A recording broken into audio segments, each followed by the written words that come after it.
What's stealth closing in copywriting? Stealth closing is when you close naturally, just like you're talking to a friend, and presenting them with the next step to solving their problems, instead of just treating it like a natural sales pitch that everyone does.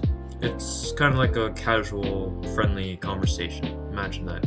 What makes a stealth closing work? What makes stealth closing work? Instead of closing them by pushing them into a corner and making them buy something directly, instead you use a more logical step to make them solve their problem instead of using, a direct pitch that everyone uses, every salesman uses. And this gives the reader more time to make the decision.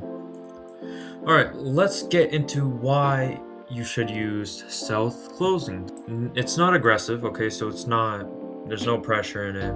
It's not like a regular sales close or pitch. It's not too obvious. Like the reader, when he obviously gets to that stealth closing part, he's not going to think to himself, well, I'm getting pitched here and now I'm getting pushed into a corner to buy something. He's going to have a little more decision making, because he's not going to realize he's actually getting pushed into buying something because of his thoughts. This gives the reader more control over his thoughts, man, and can increase your purchase rate. What I mean by can is, I'm not going to sit here and guarantee you that this will work for every niche. It depends on niche really, and if your list is going to be okay with using it, but you can figure that out when you're testing. When should you use this? You should use this for a warm audience who actually know your brand. So use semi to warm leads to send these emails with the stealth closing pitch at the bottom.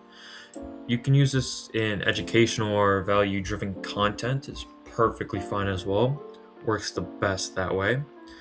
Follow up sequence after a first email. So once you send a follow up or a campaign email, the first email, don't send the stealth close. The second or third email, go ahead. Send it in one of those. It can be either the second, the third, and high ticket offers when trust plays a role. Now, high ticket offers are $1,000 and up. Now, for those ones, you will need trust for any of them, because if they don't trust you, then they're going to become skeptical. And skepticism is not what you want. And when you should not use stealth closing is, you should never use them on cold leads. Cold leads, like any cold semi leads, you shouldn't use them at all, because they don't know you, they don't know the brand, and they're going to become skeptical of what you can provide them. Their problem isn't clear yet. Some people just don't know what their problem is at the moment. They don't know how they can solve it, how someone else can solve it. So once their problem is not clear, you should not even try to use the stealth closing, because it won't work. Combining two tones. Now, when you're going to, let's say, aggressive and then to calm, this is only going to confuse them and break their trust even faster, because once they feel aggression in the first bar and then just switch to calmness, there's a human nature we get, and we don't really know what to feel. And then we have when audiences are skeptical or have no trust. This just goes back to this. Same thing, but just phrased differently. Alright, so let's talk about the stealth closing examples. So this is you, right? This is you on the left side of bridge. This is the roadblock, the problem, and this is the outcome you want to get. You want to get this little present right here.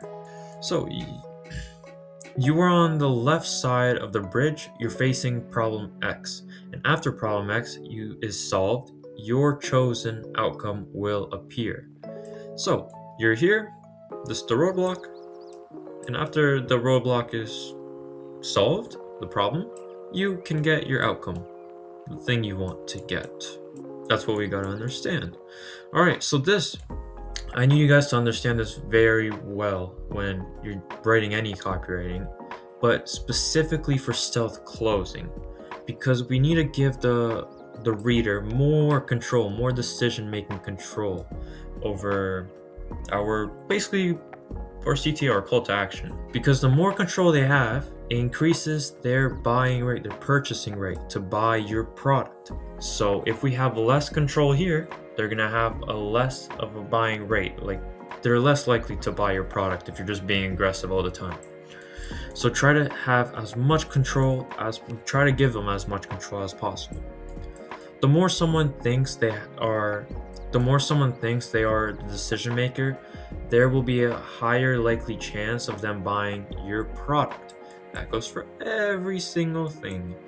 Now, I actually have some input examples right here. I'll actually link them below in the comment section so you get to see all of them. You can use all of them. And I've actually used all 6 of these. And they work pretty well if you have the right structure with them. But these ones can literally work for any single niche, any niche. I did these ones with like watch brands, jewelry, just practice with them, right?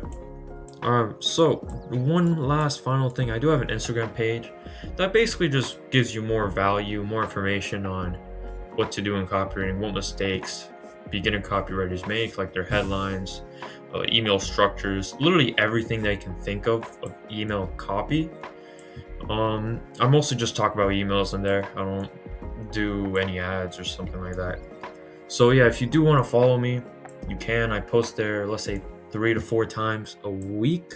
And yeah, that's all I have for you in this video. Hopefully this helped you.